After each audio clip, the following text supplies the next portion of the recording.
하나님 말씀 창세기 17장 1절부터 8절까지 우리 한 목소리로 합독하겠습니다. 시작. 아브라함이 99세 때에 여호와께서 아브라함에게 나타나서 그에게 이르시되 나는 전능한 하나님이라. 너는 내 앞에서 행하여 완전하라. 내가 내 언약을 너와 너 사이에 두어 너를 크게 번성하게 하리라 하시니 아브라함이 엎드렸더니 하나님이 또 그에게 말씀하여 이르시되 보라, 내 언약이 너와 함께 있으니 너는 여러 민족의 아버지가 될지라. 이제 후로는 내 이름을 아브라함이라 하지 아니하고 아브라함이라 하리니 이는 내가 너를 여러 민족의 아버지가 되게 함이니라. 내가 너로 심히 번성하게 하리니 내가 내게서 민족들이 나게 하며 왕들이 내게로부터 나오리라.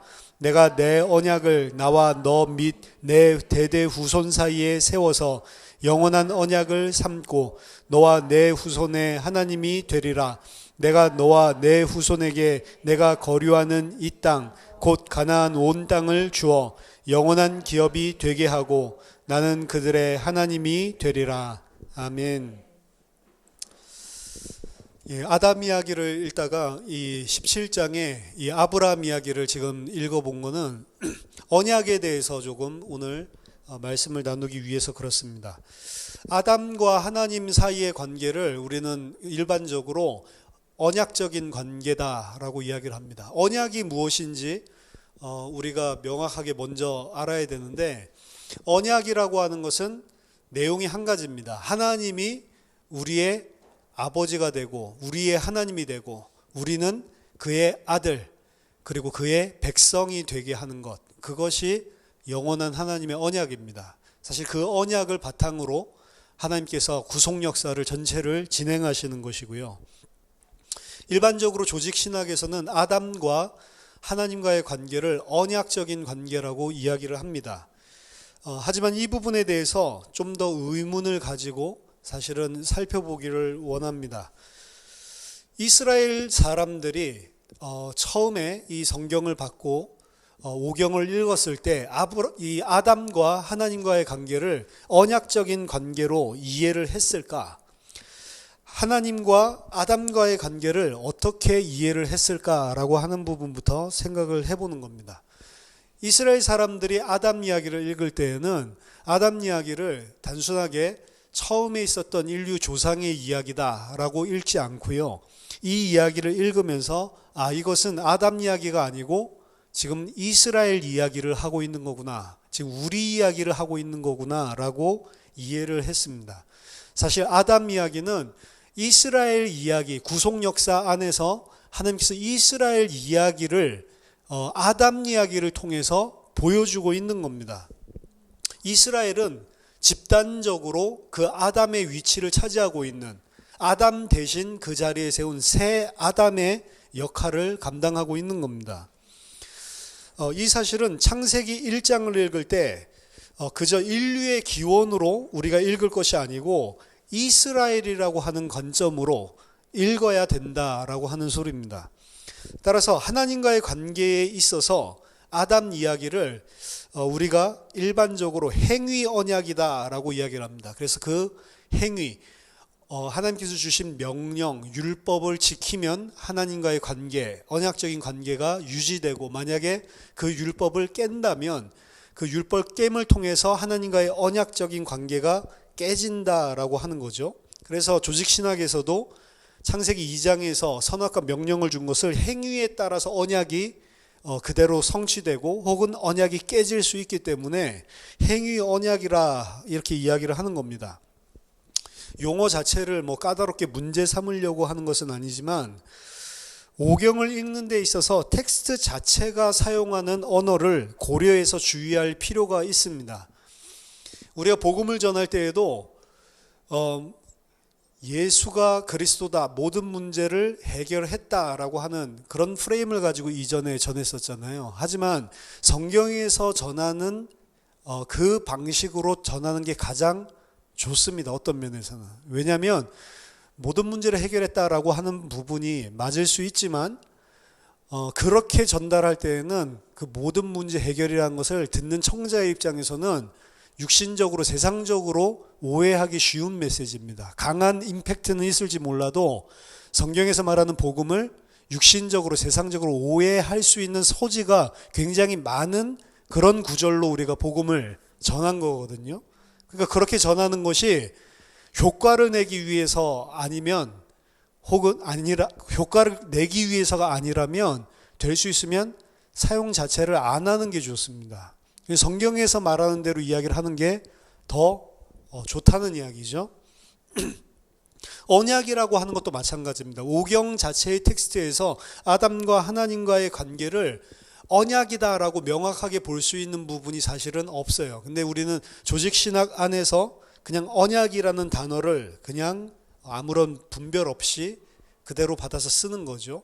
물론 이 말은 그냥 조직신학이 잘못했다라는 말이 아니고 바울이나 신약에서 그런 프레임에서 이야기를 하고 있기 때문에 이야기를 하지만 저는 오늘 이야기하고 싶은 거는 구약적인 관점에서 오경 자체의 관점에서 과연 그게 언약이라고 하는 것인가, 언약이라고 이야기하고 있나라는 취지에서 지금 말씀드리는 겁니다. 오경에서는 조직신학에서와 다르게 언약이라는 단어를 사용하고 있지 않습니다. 오히려 오경에서 사용하는 언약이라고 하는 단어는 우리가 일반적으로 조직신학에서 생각했던 언약이라는 개념이랑 좀 다르단 말이에요. 그 오경 자체에서 이야기하고 있는 언약이라는 개념이 뭐냐라는 걸 오늘 좀 말씀을 드리려고 합니다. 조직신학에서는 하나님과 인간 사이의 모든 관계를 언약적으로 부르고 있습니다. 하지만 오경은 그렇지 않습니다. 오경은 모든 인간과의 관계를 언약이라고 말하는 것이 아니고 아버지와 아들과의 관계, 언약적인 관계라고 하는 것은 아버지와 아들과의 관계 혹은 아버지와 하나님과 왕과의 관계, 요 특별한 관계를 언약적인 관계라고 표현을 하고 있는 것입니다. 언약이라고 하는 것은 그냥 일반적인 하나님과 인간과의 관계를 말하는 것이 아니고 그 일반적인 관계 가운데 두 그룹의 관계 가운데 뭔가 이전에 없었던 뭔가 새로운 뭔가가 덧붙여졌을 때 그거를 언약적인 관계로 오경 자체는 표현하고 있는 거예요. 그걸 제가 설명을 하려고 그러는 겁니다. 어떠한 약속이나 조건이 이미 존재했던 관계들 속에 첨가됐을 때, 덧붙여졌을 때, 예를 들어서 우리가 도박을 해보신 분 있을지 모르겠지만 카드 게임을 한다고 그러면 처음에 카드 게임을 할 때 일정량을 이렇게 돈을 내야지만 카드를 받을 수 있죠. 그거 안 내면 카드 받을 수 없습니다. 학교 간다라고 이야기를 하는데 전문적으로 학교를 간다라고 하는 것은 내가 일정한 돈을 내야 돈 낸 사람한테만 카드를 나눠준단 말이에요. 근데 카드를 딱 보고 이게 카드가 좋다라고 생각된 사람은 여기다가 얼마를 더 얹어서 베팅을 하죠. 베팅을 하면 카드가 별로 안 좋은 사람은 거기서 베팅을 안 하고 죽죠. 그리고 베팅을 한 사람만 계속 카드를 가지고 딜러랑 같이 하거나 남아있는 사람들이랑 같이 겨루게 되는데 처음에 있었던 관계에서 뭔가를 더 베팅을 한 거잖아요. 그리고 그 베팅을 하고 남은 사람들끼리만 관계가 유지되는 거잖아요. 그거랑 비슷하단 말이에요. 일반적으로 하나님과 사람과의 관계를 말하는 게 아니고 언약은 그 일반적인 관계를 뛰어넘는 뭔가가 더 베팅이 됐을 때, 뭔가가 더 첨가가 됐을 때에만 언약적인 관계라고 한단 말이에요. 오경에서는. 그래서 그 관계가 아버지와 아들과의 관계라든지 그냥 일반적인 하나님과 사람이 아니고 아버지와 아들 그리고 하나님과 왕과의 어떤 특별한, 왕도 그냥 왕이 아니고 뭔가 특별한 뭔가가 있을 때만 언약이라고 하는 단어를 사용한단 말입니다. 여기에 대해서 조나단 스택이라든지 크레이그 바톨로뮤라고 하는 이런 학자들이 90년대에 이런 논문들을 썼는데요. 언약적인 관계는 원래 존재했었던 관계보다 더 굳게 하고 공고하게 하는 근거를 제공해 주는 데서 사용되었던 겁니다. 그럼 하나님과 아브라함과의 언약적인 관계는 언제 시작됐냐? 하나님과 아브라함과의 일반적인 관계는 창세기 12장에서 시작된 겁니다.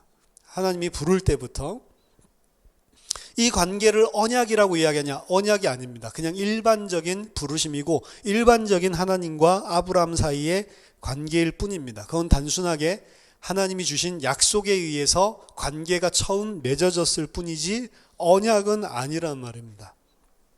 창세기 15장에서는 하나님이 아브라함과 그 약속에 넘어선 좀 더 긴밀한 관계를 맺으시는데 그때부터 이제 언약적인 관계가 조금 판이 키워지면서 시작이 된 거고요. 그것이 궁극적으로는 창세기 17장 오늘 여기에서 처음으로 언약이라는 단어가 등장을 하는 겁니다. 하나님은 그의 약속 창세기 15장에서 줬고 창세기 12장에서 확인했던 그 약속을 창세기 17장에 와서 비로소 언약적인 관계로 발전시키는 내용을 지금 표현하고 있는 거예요. 창세기 17장에서 하나님과 아브라함과의 관계는 언약적인 관계로 발전을 하게 되는 그런 발판을 놓게 되고 전적으로 그 언약적인 관계가 확정되는 것은 창세기 22장입니다. 그러니까 창세기 22장 전까지는 아직도 하나님과 아브라함 사이에는 언약적인 관계가 아니었단 말이에요. 창세기 22장에 이르러서야 비로소 하나님께서 약속하셨던 것이 언약적인 관계로 발전될 것을 17장에서 보여주고 진짜 하나님과 아브라함 관계가 언약적인 관계 속에 들어가게 되신 것은 창세기 22장입니다. 그래서 창세기 22장 이전에는 사실은 하나님이 아브라함에게 맹세하신 것이 이루어지지 않는 상태라고 볼 수 있어요. 창세기 22장에 이르러서야 창세기 22장 끝에 가서야 비로소 하나님께서 그 약속하신 것들이 완전히 체결되고 변하지 않는 영원한 아브라함과 하나님과의 관계로 비준이 되는 겁니다. 똑같은 것들이 구약에서 나온단 말이에요. 다윗과 하나님의 관계가 언약적인 관계거든요. 이 언약은 17장에도 표현하지만 영원한 관계예요. 깨지지 않습니다. 창세기 1장, 2장, 3장의 아담과 하나님과의 관계는 깨지잖아요. 그렇죠? 그거를 언약이라는 표현을 안 쓴다고요. 오경 자체에서는. 언약이라고 하는 언약적인 관계라고 하는 것은 절대로 깨지지 않는 영원한 관계가 체결되는 것을 오경 자체는 이야기를 하고 있다고요. 다윗과 하나님의 관계, 언제 다윗이 하나님과 언약적인 관계 속에 들어갔냐? 그것은 하나님과 최초로 다윗과 하나님과 왕으로서의 관계가 맺어지는 최초의 장면은 사무엘상 16장이에요. 기름 부음을 받죠. 기름 부음을 받으면서 내가 너를 이스라엘의 왕으로 세우겠다라고 하는 그 관계로 들어간단 말이에요. 하지만 하나님과 이스라엘의 왕이라고 해서 다윗이 언약적인 관계가 체결된 것은 아니란 말입니다. 그것은 그냥 일상적인 관례적인 신과 왕 사이의 관계일 뿐입니다. 그 관계는 깨질 수도 있는 거예요. 그 대표적인 예가 사울 왕이죠. 하나님께서 사울을 왕으로 세웠지만 그 사울과 하나님과의 관계는 그저 신과 그 신이 다스리는 나라의 왕, 인간 왕, 그런 관계였단 말이에요. 이게 아담이랑도 똑같이 생각을 할 수가 있는 겁니다. 하지만 그 관계는 곧 깨져버렸죠. 영원한 언약적인 관계가 아니라는 말입니다. 이렇게 다윗을 사무엘상 16장에서 왕으로 부르시는 장면은 일상적인 관례적인 신과 왕 사이의 관계고 당시 모든 나라의 왕들이 그들의 신과 맺었었던 그런 관계의 형태를 가진 것뿐입니다. 하지만 사무엘하 2장에서 나단의 신탁을 받으면서 다윗과 하나님의 관계가 그런 일상적인 관계가 아니라 뭔가 영원한 관계로 하나가 더 베팅이 된단 말이에요. 하나님과 다윗이 언약적인 관계 속에 들어가게 됩니다. 그래서 내가 네 보좌와 네 집을 영원하게 하겠다라고 이야기를 하죠. 그래서 다윗의 언약은 영원한 걸로 그냥 일상적인 사울왕과 있었던 그런 관계가 아닌 영원한 관계로 사무엘하 2장 속에 들어가게 되는 겁니다. 따라서 하나님은 다윗과 다윗의 집, 그의 왕국과 영원한 언약을 맺게 됐고 여호와 하나님이 자신이 다윗을 위해 집을 짓고 그 후손을 일으키시고 그 후손을 떠나지 않을 것을 선포하셨습니다. 이것은 관례적인 일상적인 관계의 그 이상이 그 이전보다 더 확실한 근본적인 부분에서 관계가 제공된 것이다 라고 볼 수 있습니다. 이것이 왜 다윗의 이야기가 그리고 아브라함의 이야기가 계속해서 성경 전체를 흐르고 있는지 그 이유예요. 다윗, 이 하나님과 아브라함과의 관계, 하나님과 다윗의 관계는 언약적인 관계입니다. 다윗의 자손이 아무리 재앙을 당해도 아브라함의 자손이 아무리 패역하고 죄를 짓고 그로 말미암은 진노와 심판을 받는다 하더라도 하나님은 그들과의 관계를 유지하시는 거예요. 끊지 않으십니다. 왜? 언약적인 관계 속으로 들어갔기 때문에. 따라서 구약에서 말하는 언약이라는 개념으로 봤을 때 다윗과 하나님의 관계를 그냥 우리가 그동안 일상적으로 조직 신학에서 생각했었던 그런 언약적인 관계로 모두 다 표현하는 것은 성경 자체가 이야기하는 것과 조금 다를 수가 있다라는 거죠. 물론 바울이 말하는 관점으로 봤을 때는 언약이라고 하지만 아담과의 관계는 언약적인 관계다라고 구약적인 개념에 봤을 때는 볼 수가 없는 겁니다. 왜? 깨져버렸으니까. 마치 사울왕과의 일상적인 관계에 불과한 거죠. 따라서 구약상에서는 언약적인 관계는 뭔가가 덧붙여진 것이고 아담과 하나님과의 관계는 그저 하나님과 그리고 그 하나님께서 세우신 일상적인 왕, 하나님과 그리고 하나님의 은혜를 베풀어 주신 한 인간과의 관계, 그 정도로 사실은 묘사를 하고 있다라고 볼 수가 있는 겁니다. 물론 하나님은 그 형상을 가진 자와 관계를 맺었기 때문에 아담과 하나님과의 관계는 아버지와 아들과의 관계로도 볼 수 있지만 언약적인 관계라고 왜 제가 이야기를 안 하냐면 그게 깨졌기 때문에 그렇습니다. 절대로 언약적인 관계는 깨질 수가 없는 관계, 영원한 관계이기 때문에 그래요. 그래서 사울은 죄를 지었을 때 하나님이 그 관계를 깨뜨릴 수 있지만 다윗과 사무엘하 2장의 관계를 맺으신 후에는 다윗이 범죄를 해도 그 범죄 때문에 다윗을 내칠 수가 없는 영원한 언약적인 관계 속에 들어간 것입니다. 따라서 하나님과 아담과의 관계와 하나님과 이스라엘과의 관계는 다르단 말이에요. 하나님이 아담과 맺으신 관계는 깨질 수 있는 것이지만 하나님이 아브라함을 통해서 이스라엘과 맺어진 그 관계는 비록 이스라엘이 계속해서 죄악 가운데 있다 할지라도 여전히 관계가 끊어지지 않습니다. 왜냐하면 그 관계는 언약적인 관계이기 때문에 그렇습니다.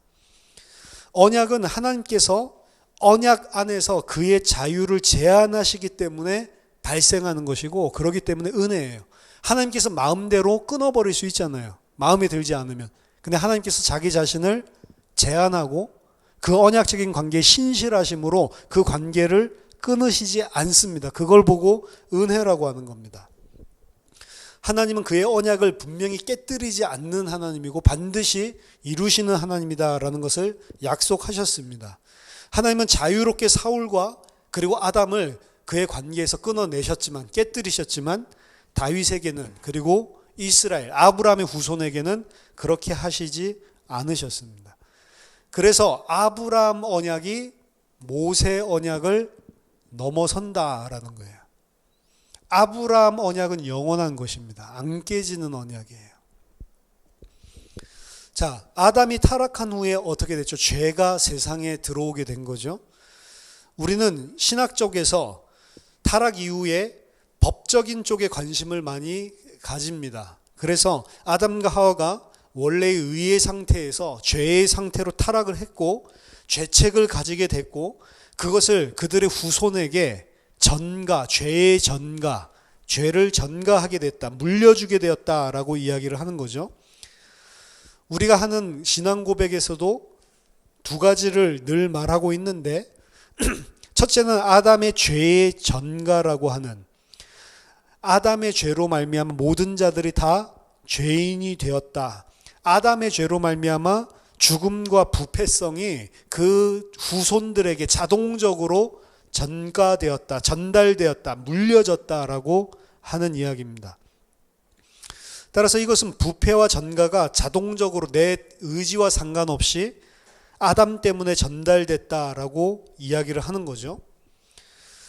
아담 안에서 모든 자가 죄를 지었다라고 하는 겁니다. 또 다른 강조점은 아담과 하와가 우리의 생물학적인 조상이고 우리가 아담과 하와의 허리 속에 들어가 있었기 때문에 우리는 그로 인해서 생물학적으로 그들의 부패와 죄성을 물려받는다는 것입니다. 이게 죄의 전가와 그리고 원죄에 대한 기본적인 교리를 형성하고 있는 내용이에요. 생물학적인 것을 바탕으로 사실은 발전되어 온 신학입니다.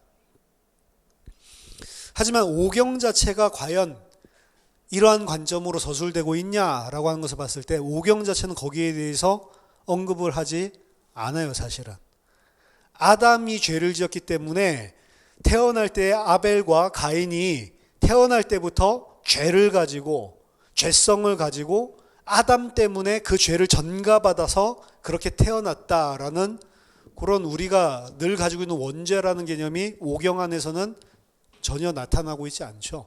만약에 가인이 죄를 지었다면 그것은 아담 때문에 지은 것이 아니고 가인 자체가 가지고 있는 죄지, 그게 오경이 보여주고 있는 자체의 이야기란 말입니다. 따라서 창세기 자체에서는 페더럴 헤드십, 대표성, 아담의 대표성에 의한 죄의 전가는 볼 수가 없습니다. 다만 오경에서는 생물학적인 그런 헤드십을 아담이 차지하고 있을 뿐이에요. 왜냐하면 모든 사람들이 다 아담의 후손이기 때문에 그런 부분들은 오경 자체에서 보여주고 있지만, 따라서 아담과 하와가 불순종하였을 때 그 후손들에게 무슨 일이 일어날 수 있을까라고 하는 것은 사실은 예측을 할 수 없는 겁니다. 하나님의 법을 지킬 수도 있고 지키지 않을 수도 있는 것처럼 상정을 할 수 있단 말이에요. 우리가 그냥 신학적으로 보지 않는다면요. 과연 그들은 죄를 지을 것인가?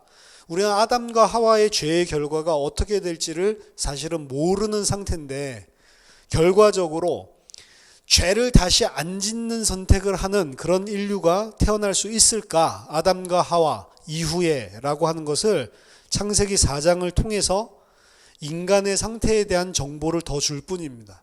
창세기 4장이 보여준 것은 아담의 죄 때문에 가인이 죄를 지었다라는 걸 보여준 게 아니고 아담과 같이 가인도 죄인이었다라는 것만 보여주는 거예요.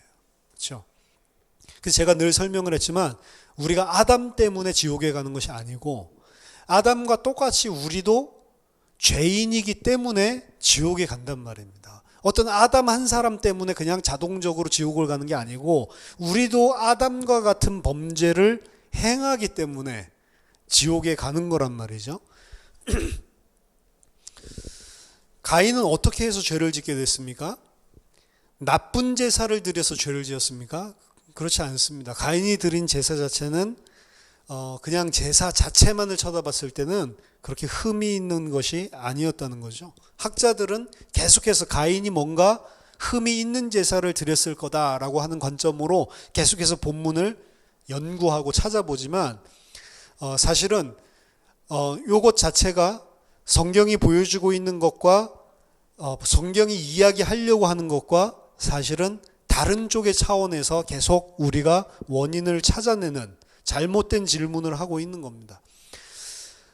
이 본문은 그냥 하나님께서 어떤 한 제사는 받아들이셨고 하나님의 자유에 의해서 어떤 한 제사는 하나님이 받지 않으셨다는 그런 편애적인 것을 보여주는 거예요. 이 가인과 아벨의 이야기는 창세기 25장에 나와 있는 야곱과 에서의 이야기와 똑같습니다. 바울이 설명하듯이 뱃속에 있을 때부터 갈라진 거예요. 편애에 의해서 뱃속에 있을 때부터 갈라진 것입니다. 마찬가지로 가인과 아벨의 제사를 받으신 것도 하나님의 편애란 말이에요. 근데 우리는 그렇게 하나님의 편애다라고 말하는 게 뭔가 마음에 안 내킨단 말이에요. 그게 인간입니다. 인간은 항상 내가 선하게 판단의 주체가 되고 싶어 하고 내가 생각할 때 나를 납득시킬 수 있는 어떤 근거가 주어지지 않으면 불안하단 말이에요. 그래서 그것을 항상 찾아내려고 하는 겁니다.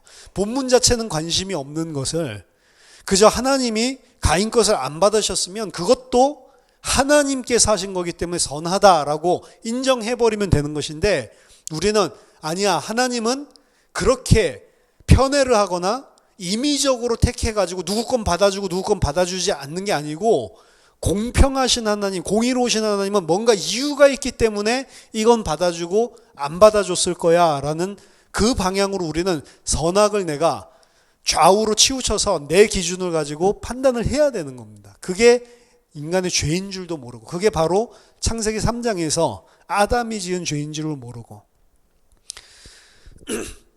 따라서 사람들은 가인이 어떤 죄를 지었기에 하나님께서 제물을 받았지 않았는가라고 생각을 하지만, 그 하나님께서 제물을 받지 않는 그 순간까지 가인이 어떤 죄도 짓지 않았습니다. 오히려 죄를 짓는 것은 그 후에 등장을 하는 거죠.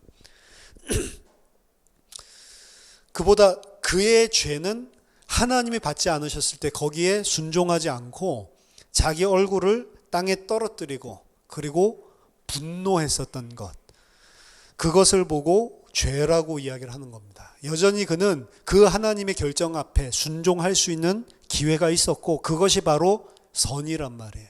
내 판단이 아니라 하나님이 이렇게 하셨으면 거기에는 하나님의 반드시 온전하신 뜻이 있겠지라고 순종을 해야 되는데, 그걸 못한 것, 그것을 보고 죄라고 이야기하는 겁니다. 그래서 그때에 바로 가인은 죄를 지은 것입니다. 그래서 그는 화가 났고 얼굴이 땅에 떨어졌고, 이때까지도 여전히 죄가 아닙니다. 들 수 있지만 그를 쳐서 복종해야 되죠. 하지만 하나님께서 그 후에 그렇게 하지 말라고 말씀 주셨음에도 불구하고 그 자기 아우를 죽여버리고, 그리고 하나님께서 하신 것에 대한 모든 일에 대해서 도전하는 그런 행위를 저지르게 됩니다. 그것을 보고 가인의 죄다라고 이야기를 하는 겁니다. 죄가 문 앞에 엎드려 있고 너는 그 죄를 다스려라 라고 하나님께서 말씀하셨을 때 그 말씀에 순종해야 돼요. 죄는 너를 이 사건을 통해서 삼키려고 하고 있지만, 그래서 하나님께서 우리가 이 땅에 살아가는 동안에 우리를 죄인으로 혹은 우리를 의인으로 드러내게 하기 위해서 사실은 여러 가지 사건들을 허용하시는 겁니다. 내가 주인이 될 수 있는 사건들을 툭툭 던지시는 겁니다. 하나님께서 택하신 자가 맞다면 내가 선악의 판단의 주체자가 될 수 있는 그런 사건과 상황이 왔을 때 나를 접고 하나님께 순종하겠죠. 하지만 하나님의 은혜를 받지 못한 자들은 반드시 100% 내 선악의 판단 기준으로 행동하게 돼 있단 말이에요. 죄의 욕망이 이 가인에게 있었지만 그는 죄를 다스리라 라고 하는 하나님의 말씀에 순종했다면 사실은 그것 자체로 죄인이 아니었지만, 결국에 가인의 모습은 자기가 선악의 판단의 주체자가 되는 것으로 드러나고 말았습니다. 죄는 사자와 같이, 우는 사자와 같이 삼킬 자를 찾는다라고 베드로전서에서 이야기를 하는데, 사자와 같이 가인을 다스리기 위해서 기회를 엿보고 있습니다. 이제 무엇인가 이 세상의 것이 아닌 그 어떤 것이 인류를 컨트롤하기 위해서 위협하고 있는 거예요. 하나님의 기준이 아닌 다른 세상적인 기준, 하나님의 기준 아닌 다른 기준에 의해서 행동하고 선악을 분별하고 판단하고 행하도록, 그렇게 해서 그 인류를 컨트롤할 수 있도록 위협하고 있는 것입니다. 무엇인가 이 세상에서 내 뜻대로 되어지지 않을 때, 그때 죄는 우리를 컨트롤하려고 한단 말이에요. 내가 원하는 바대로 뭔가 흘러가지 않을 때, 그때 화를 내고, 그때 하나님께 순종하지 않고 내 뜻을 관철하고야 말겠다라고 하는 그 죄의 소욕에 사로잡히게 되는 것입니다. 따라서 우리를 계속해서 컨트롤하고 우리가 죄에 의해 조종되도록, 죄를 선택하도록 계속 사건들이 던져지는 것입니다. 따라서 죄는 세상에 풀려진 짐승과 같이 가인에게 묘사를 하고 있는 거예요. 죄가 어떤 상황들을 통해서 네가 신이 되도록 계속해서 우리를 위협하고 있다라는 거죠. 그래서 이 죄는 마치 사람과 따로 존재하는 것처럼, 뭔가가 사람을 계속해서 노리고 있는 것처럼 창세기 4장 7절에서는 이야기하고 있습니다. 뭔가가 강력한 힘을 가지고 계속 그쪽을 선택하도록. 이것이 바로 바울이 말하고 있는 죄가 사람을 대적하고 사람 위에 왕노릇하는 세력이라고 표현하고 있는 그 시작을 이야기하고 있는 겁니다.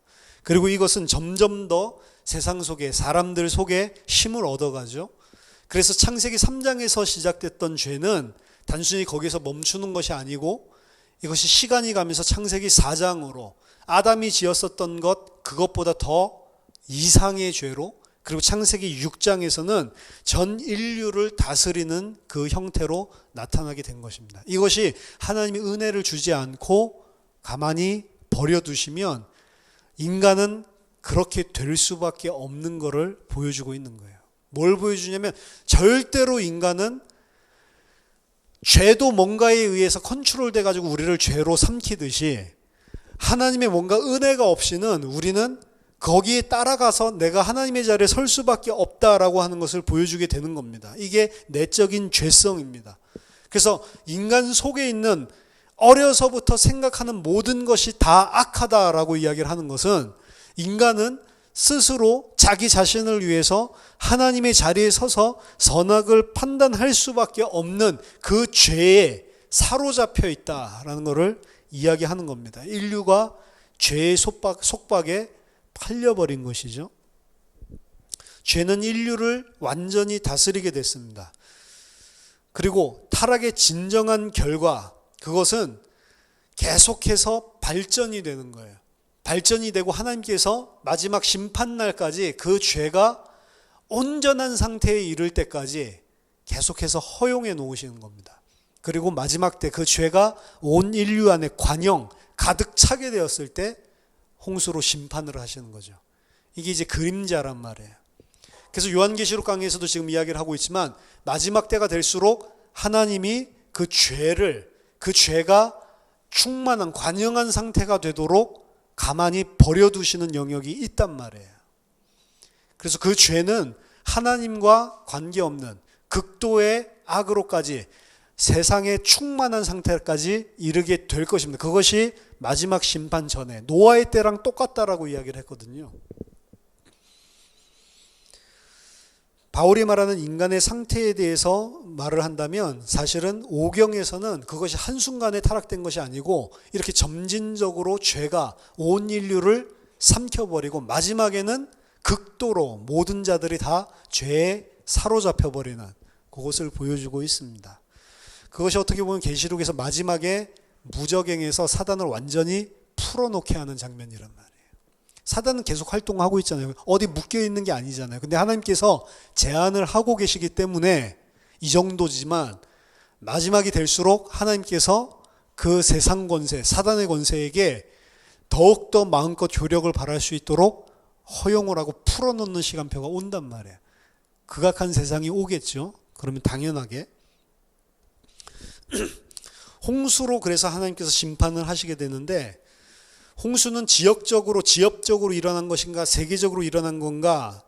전통적으로 말한다면 세계적인 홍수라고 이야기를 하고 있지만 이것은 많은 자유주의 학자들에 의해서 도전을 받아왔습니다. 특히 20세기에 들면서 많은 학자들이 지역적인 홍수라고 이야기를 하죠.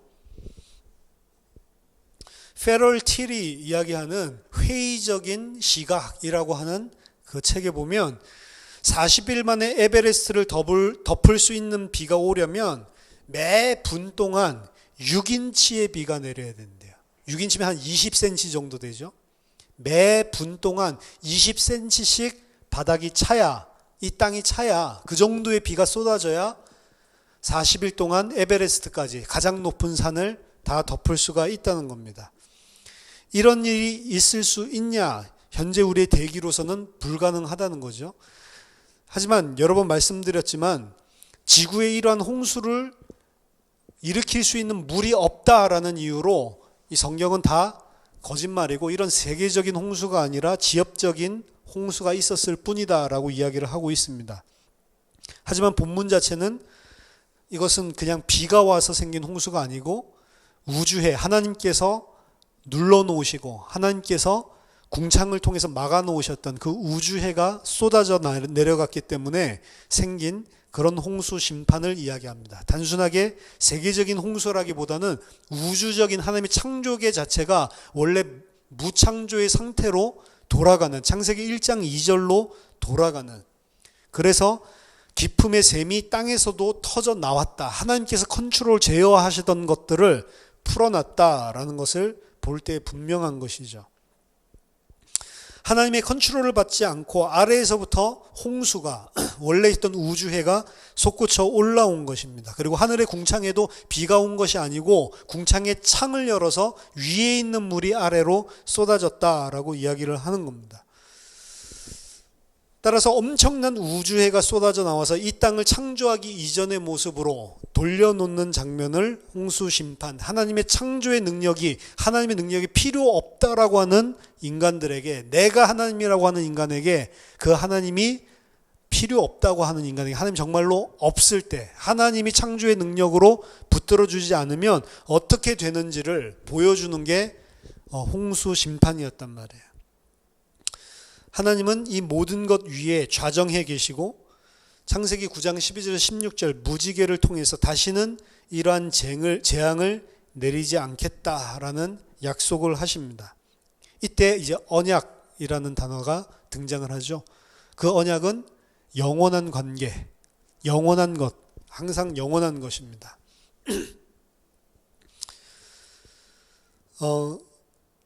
흥미로운 것은 많은 문명들이 이런 자기들의 역사들을 기록을 하고 있는데, 많은 문명들이 이야기하고 있는 고대 이야기를 보면 전부 다 홍수에 대한 이야기들이 있다라고 하는 게 좀 흥미로운 것입니다. 그리고 이런 대홍수에 대한 이런 흔적들도 지구상에 찾을 수도 있습니다.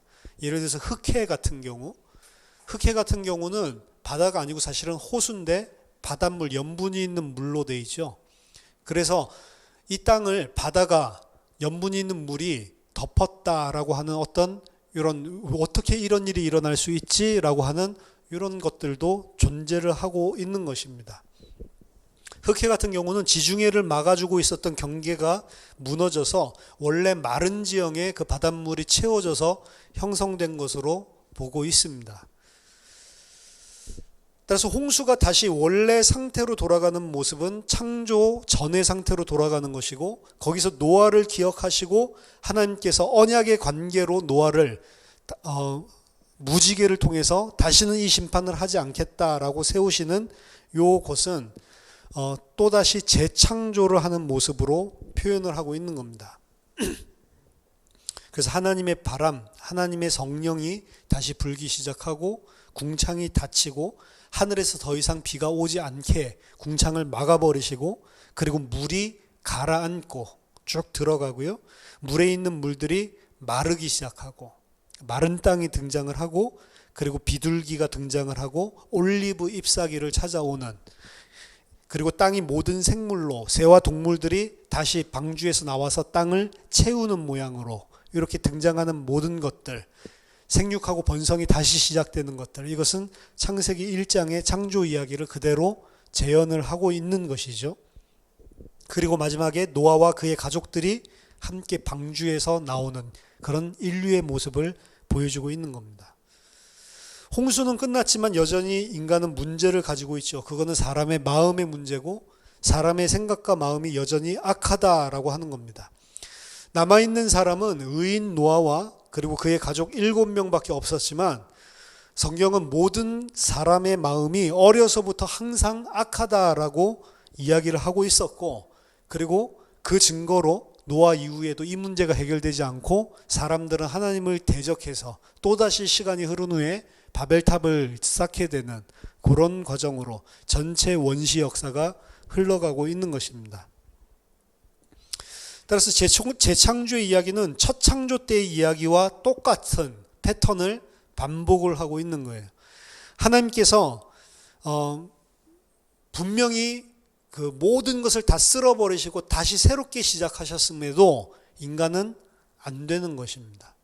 인간은 절대로 하나님을 대적하고 죄 가운데 자신이 하나님과 같은 자가 되어서 선악을 판단하고 하나님 필요 없는 세상을 꿈꾸고 하나님이 없어도 우리끼리 살 수 있다라고 하는 그런 사회를 지향하면서 나가게 되는 거죠. 그게 이제 마지막 바벨탑 사건으로 마무리가 되는 것입니다. 따라서 노아와 같은 자가 없다라고 한다면 결국에는 모든 자들이 다 심판에 처할 수밖에 없다라는 게 전체 이 원시 역사 이야기예요.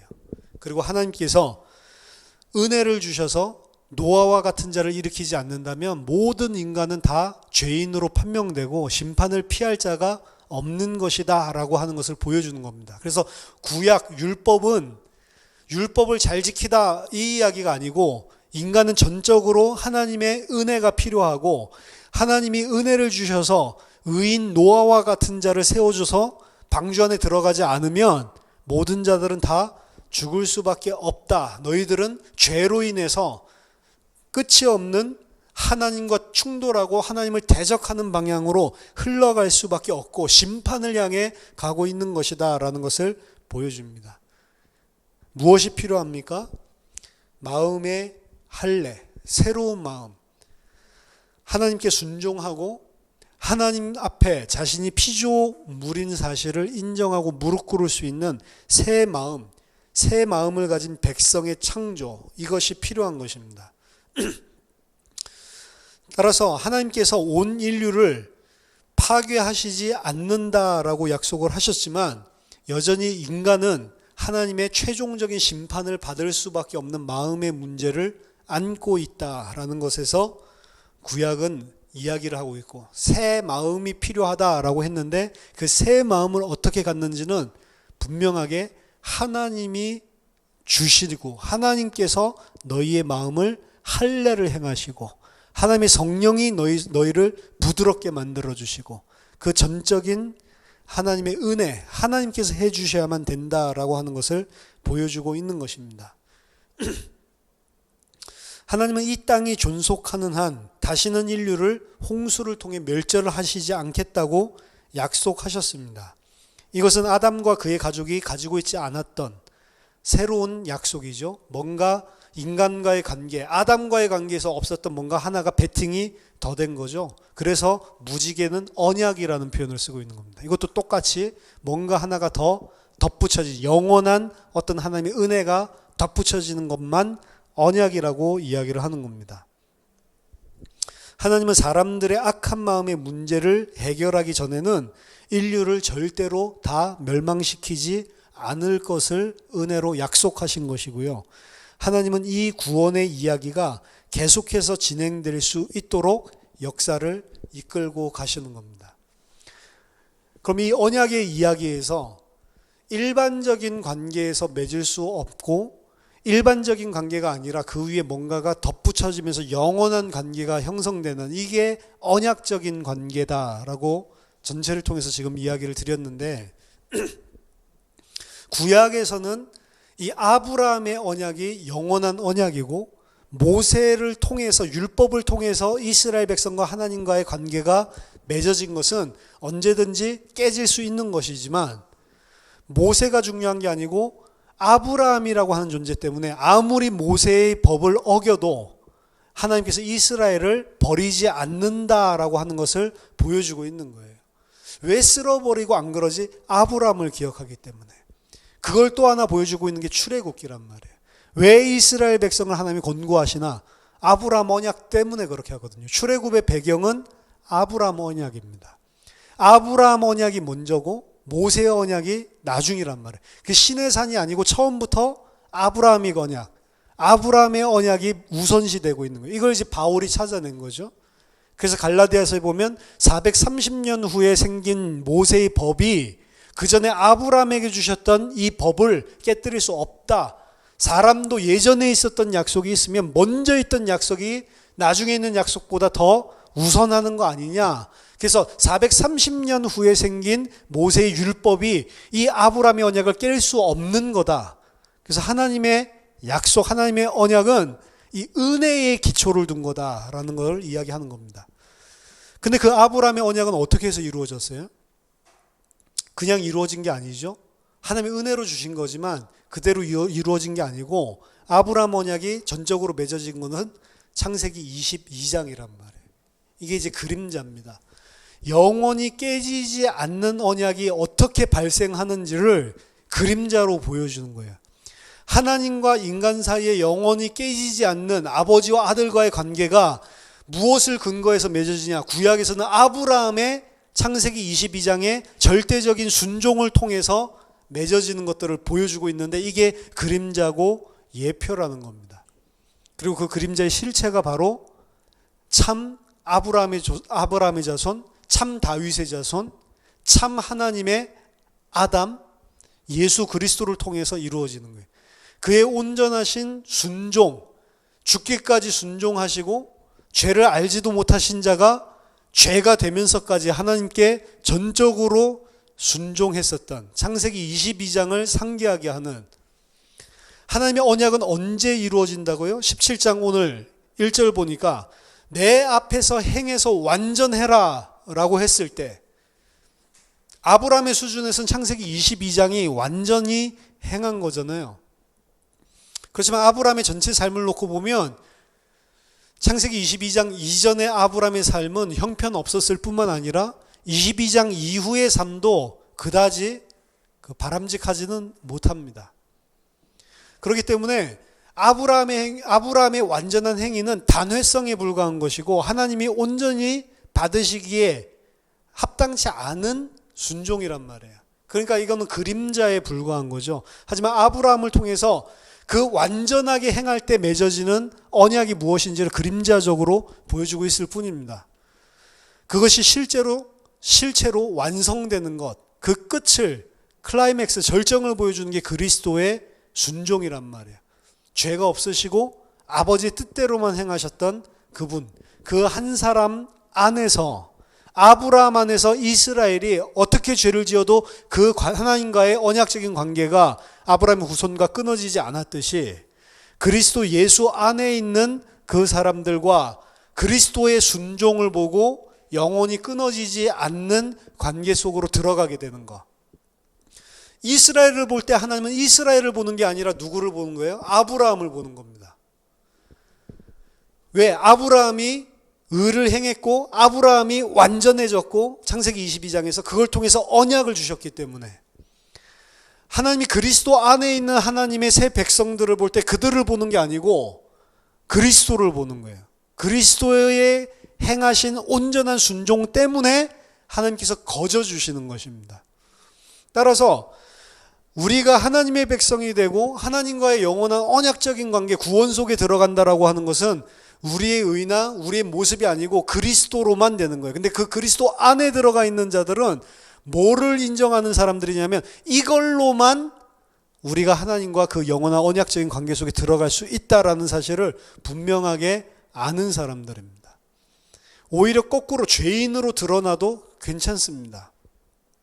죄인으로 드러난다고 해도 우리가 그 사실을 통해 그리스도만 의지하는 자가 된다면 우리의 부족과 연약과 죄가 오히려 하나님의 은혜 속에 거하게 되는 은혜의 방편이 되는 거예요. 거꾸로. 율법은 폐해지지 않는다라고 이야기했습니다. 그리고 율법은 그리스도의 오심을 통해서 완성됐다라고 이야기를 해요. 그리스도가 오심으로 율법이 폐해졌다, 율법 폐기론자들이 이야기하는 건데, 이 율법 폐기론에 대해서 잠깐 말씀을 드리겠습니다. 율법 폐기론자들은 그리스도가 왔기 때문에, 그리스도의 의만 보고 우리가 구원받기 때문에 우리는 이제 율법을 안 행해도 된다라고 하는 게 율법 폐기론자들이에요. 근데 그 예수님 분명히 아니라고 그랬죠. 내가 율법을 폐하려 온 것이 아니고 율법을 완성시키기 위해서 왔다라고 이야기했죠. 더 정확하게는 율법을 완성시키다라고 하는 것은 플레이오, 율법을 이루기 위해서 왔다라고 이야기했고, 예수 그리스도는 율법의 마침이 됐다라고 했는데 율법을 끝냈다라는 소리가 아니고 율법의 텔로스가 되셨다, 율법의 목적이 되셨다라는 이야기입니다. 그럼 예수 그리스도가 오셔서 율법을 폐하지 않고 율법의 목적과 율법이 성취를 다 이루셨다라고 이야기를 하고 있는 거예요. 신약에서는. 그 율법을 그래서 폐하지 않았다는 겁니다. 그러니까 율법 폐기론자들은 방종으로 나가면서 율법이 필요 없다라고 이야기하는 건데, 이건 잘못된 것들을 분명히 인식을 하겠죠. 근데 반대편에서 생각을 또 해보면 율법 폐기론자 말고 율법이 안 폐해졌다, 그렇기 때문에 이제 우리가 예수를 믿으니까 율법도 행해야 된다라고 하는 것도 율법을 잘못 깨달은 겁니다. 율법은 폐해지지 않았어요. 율법은 완성이 됐고 율법의 꼴을 완전하게 그리스도의 오심으로 이루게 된 겁니다. 그러면 그 율법을 폐하지 않았다라고 하는 것은 무슨 소리냐? 그럼 이제 그리스도 안에 있는 자도 방종하지 않고 율법을 행해야지. 이것도 틀린 거라니까요. 율법이 완성되고 율법이 그대로 있다는 것은, 율법은 똑같아요. 목적이 그리스도 오시기 전이나 오시고 나서나 변한 적이 없습니다. 율법은 뭐예요? 몽학 선생입니다. 우리를 계속 그리스도께 인도하는 역할을 하는 거예요. 율법을 통해서 그리스도께로 가는 게 구약에서 신약으로 넘어가는 그때만 되는 게 아니고, 그리스도께 온 자에게도 율법은 폐해지지 않았습니다. 그리스도께 온 자도 계속 율법을 통해서, 율법은 완성된 그 꼴, 그 지점을 향해서 우리를 계속해서 끌고 가고 있다고. 율법이 그래서 폐해진 게 아니라니까요. 따라서 진짜 하나님의 백성 그리스도 안에 있는 자들은 율법 어떻게 보면 그걸 다시 잘 지킴으로 하나님의 의를 이루는 게 아니고, 그리스도 밖에 있는 자들이 구원받을 때도 그렇지만 구원받은 자도 그 율법을 통해서 계속 뭐를 보게 만들어주는 게 율법이냐면, 너희들이 이 은혜를 받았는데도 여전히 그렇게 행하고 있지 않냐라는 것들을 계속해서 드러내면서 나를 부인하고 그리스도께 의존하도록 만들어준 게 율법의 목적이란 말이에요. 근데 이것을 율법의 제3용도라고 해서, 개혁주의에서는 율법은 물론 1차적으로는 죄를 깨닫게 하는 것이지만 우리가 그리스도인이 되었을 때 그것은 우리의 행동 지침이 된다라고 이야기를 하는 게 율법의 제3용도란 말이에요. 아니면 율법 지킴은 뭐냐? 그 율법을 통해서 난 그리스도만 필요하고 그리스도만 의지해야 되는, 왜 이런 존재를 영원히 이 은혜와 사랑을 받았음에도 불구하고 이렇게 죄를 계속 짓고 내가 하나님의 자리를 점하고 있는 나를 왜 택했는지, 그 은혜를 내가 알 수 없구나라고 하는 걸로 계속 끌고 가는 거예요, 우리를. 그게 구원받은 자에게도 계속되는 자기 부인과 그리스도를 따르는 자로 만들어주는 게 율법의 용도라고요. 제3용도는 다른 용도가 아니라고요. 물론 제3용도에서 이야기하는 것 같은 삶이 그 자기를 부인한 자에게는 나타나겠습니까? 안 나타나겠습니까? 나타나죠. 나를 부인하는데요. 하나님 사랑하고 이웃을 사랑하고 나를 부인하고 이웃을 더, 나를 부인하고 하나님을 더 이렇게 사랑하면 당연히 율법의 행위가 겉으로 봤을 때 나타나죠. 근데 율법의 행위가 나타난다라고 해서 그게 율법의 목적이다 아니라니까요. 또다시 구원받은 바리새인을 양산하고 있는 거예요. 그렇죠? 잘못된 것입니다. 우리가 반드시 그 열매들은 맺어질 것이지만 그 열매가 정말로 맺어진 사람이라면 나는 그 열매가 분명히 맺어지고 다른 사람들이 봤을 때 정말로 더 많이 변화된 사람이 되었음에도 불구하고 본인은 더 극악한 죄인이라는 것을 깨닫게 돼요. 그게 율법의 용도라고요. 이 사람은 거봐, 그리스도 믿으니까 이렇게 사는 거야 라는 걸 주장하지 않게 돼 있습니다. 진짜는 그게 나타나는데도 그게 다 진짜 하나님의 은혜고, 나는 아니야 너 변했다라고 하는데 아니야 나 변한 게 하나도 없어, 나 완전히 쓰레기야 라고 하는 게 진짜 은혜라고요.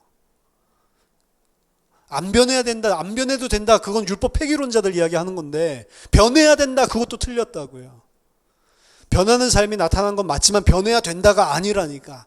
오히려 변한 사람일수록 드러나는 것은 나는 아직도 멀었구나, 이전에 알지 못했던 것들까지도 더 죄로 드러나는 거예요. 그래서 우리를 더 율법이 완전한 자리로, 그리스도의 자리로, 우리를 그리스도만 의존한 자리로 끌고 가는 게 율법이란 말이에요. 그래서 제3용도가 저는 틀렸다라고 봅니다. 제3용도의 효과, 열매가 나타날 수는 있지만 그게 아니란 말이죠. 그렇게 되면 또 다른, 그러니까 이 포함 관계를 잘 생각을 해야 돼요. 내가 핸드폰을 가지고 있다. 핸드폰은 내 거다. 그렇지만 모든 핸드폰은 다 내 게 아니잖아요. 아, 핸드폰 내 거 맞는데? 그렇다고 모든 핸드폰이 다 내 거는 아니잖아요. 그렇죠? 내 핸드폰도 있고 뭐 다른 사람 핸드폰도 있는 거지. 그렇죠? 핸드폰을 가지고 있다고 해서 이게 다 내 거라는 건 아닙니다. 이야기가 더 어렵네. 핸드폰이 내가 생명 가지고 있다는 증거가 아니라니까. 그렇죠? 내가 그런 삶을 행하고 있는 게 내가 이 생명 받았고 내가 예수 믿는다는 지표가 아니라니까요. 그건 내가 행할 수가 있는 것입니다. 그러니까 잘 봐야 됩니다. 그것이 자기의인지 진짜 자기의가 아니라면 그건 마땅히 종이 해야 돼. 내가 이 무익한 종이 마땅히 해야 될 일을 했을 뿐입니다. 나는 여전히 무익한 종입니다. 이 고백을 하는 거지. 내가 이제 좀 예수 믿었더니 이제 좀 이 일을 했다. 그러니까 너도 예수 믿는 사람이 어떻게 그렇게 할 수 있냐라고 이야기하는 거는 틀린 거라고요. 우리가 지적할 수 있는 것은 하나밖에 없습니다. 왜 너 안 변해? 그걸 지적할 수 있는 거. 그 변한다는 게 뭔지 삶이 변하는 게 아니고요. 나를 부인하고 있는지 그리스도만 의지하고 있는지 그게 변해야 된다고요. 그게 행위라고요. 믿음과 행위, 야고보에서 믿는다고 하는데 왜 행위가 안 드러나냐? 그거는 구제하고 봉사하고 이런 행위가 왜 그 행위를 말하는 게 아니고 믿는다고 하는데 너는 왜 여전히 자기를 부인하고 있지 않고 그리스도만 의지하고 있지 않냐? 그 행위 말하는 거라고요. 행위. 믿는데 여전히 나를 주장하고 믿는데 여전히 내 가치 챙기고 믿는데 여전히 내가 선악을 판단하고 있다면 아무리 많은 일을 행해도 그거는 바리새인일 뿐인 것입니다. 수요일날 청주에 갔더니 처음 이렇게 예배 오신 분이 계시는데 이거는 20년 동안 이렇게 말씀을 들으면 들을수록 더 복음 가진 바리새인이 되는 것 같아요 라고 이야기를 하더라고요. 복음 가지고 계속 판단을 하는 거죠. 저건 맞았을 텐데 저 사람 계속. 그렇죠? 그게 열매라고요. 열매. 그게 믿는다고 하는데 왜 행위가 안 나타나냐? 무슨 행위요? 왜 여전히 네가 하나님 자리에 서가지고 판단하고 왜 네가 꼭 한 것처럼 그거 안 되는 사람을 깔아뭉개고 나는 뭐가 된 것처럼 하고 있냐? 그 행위. 그렇죠? 그게 안 바뀌었다는 것은 생명이 없는 것입니다. 그렇죠? 그리스도인은 진짜 그리스도인일수록 주장할 게 없어지고 계속 피조물의 자리, 티끌의 자리, 먼지의 자리로 내려가는 거예요. 근데 그렇게 하고 있지 못한 모습을 죽을 때까지 계속 발견하게 되는 겁니다. 그래서 나는 무익한 종입니다. 세계복음화요? 해야죠. 열심히 해야죠. 근데 세계복음을 해야 된다라고 이야기하는 것은 틀린 거라고요. 열심히 전 세계 복음전에 틀린 거라니까요. 그걸 이야기하는 것 자체가 틀린 것입니다. 그게 꼴이 아니라니까요. 그걸 꼴로 삼아가지고 뛰어가면 반드시 그게 내 의가 어느 순간에 되게 돼 있습니다. 열심히 하면서도 그건 아무것도 아니다. 이래야 된단 말이에요. 그 누구보다도 복음을 이 못 들어본 사람에게 안타까워서 전하기 위해서 모든 생명을 걸고 다 뛰는데도 그 뛰면서도 거기에 대한 것들을 하나도 주장을 안 해야 돼요. 그게 바울이었거든요. 내가 다른 사도들보다도 더 열심히였고 다른 누구들보다도 1등이 되기 위해서 진짜로 생을 걸고 뛰었는데 바울은 뭐라고 얘기했어요? 부득불 내가 해야 될 일을 한 것뿐이다. 이게 그냥 거칠애로 한 이야기가 아니라고요. 근데 그거 안 하고 있는 사람에게 너는 왜 그러고 있냐라고 말을 한다면 틀린 거잖아요. 그렇죠? 그러니까 진짜 실력, 진짜 믿음이 있는 사람은 안 그렇게 되겠다. 내가 이뤄낸 열매가 진짜 내 열매가 아니고 성령의 열매라는 것을 인식하게 되는 겁니다. 사실은. 그 자리로 만약에 우리들이 다 가 있다면 교회 안에 문제가 있겠어요? 교회 안에 다툼이 있을 수 있습니까? 교회 안에 뭘 주장하는 게 있을 수 있어요? 없단 말이에요. 절대로. 그런 이상적인 교회가 있습니까? 이 땅에 없습니다. 그래서 공동체 모아놓고 그냥 배워주시는 거지 이 교회는 왜 그래? 그런 건 없습니다. 다 그래요. 우리들은. 근데 그걸 통해서 저 사람을 보는 게 아니고 그냥 나를 볼 뿐입니다. 내가 계속해서 부인하고 낮아지는 자리로, 그 자리로 들어가 순종의 자리로 들어가는 것 뿐이에요. 그 사람이 양인 거죠. 그게 언약적인 관계 속에 그리스도 안에 들어간 사람들입니다. 그리고 그 은혜를 받은 사람은 그 행위와 상관없이 그 사람의 그런 계속해서 드러나는 철저하게 오호라나는 공고한 사람이다. 드러나는 그 모습과 상관없이 하나님이 그리스도를 보고 그를 영원한 하나님의 백성으로 언약적인 관계로 들어가게 되는 거예요. 그래서 그걸 보고 은혜라고 하는 겁니다. 아브라함의 언약 그리고 그 실체 대신 그리스도 안에 있는 언약.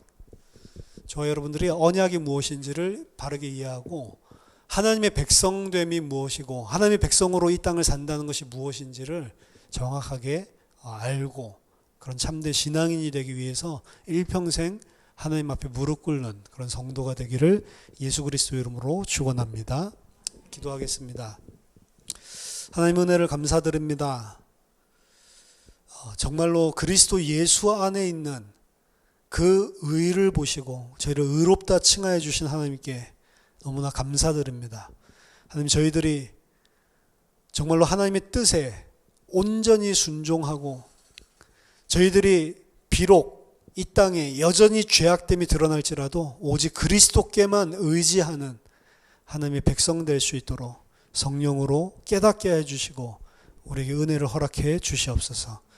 예수 그리스도 이름으로 기도하옵나이다. 아멘.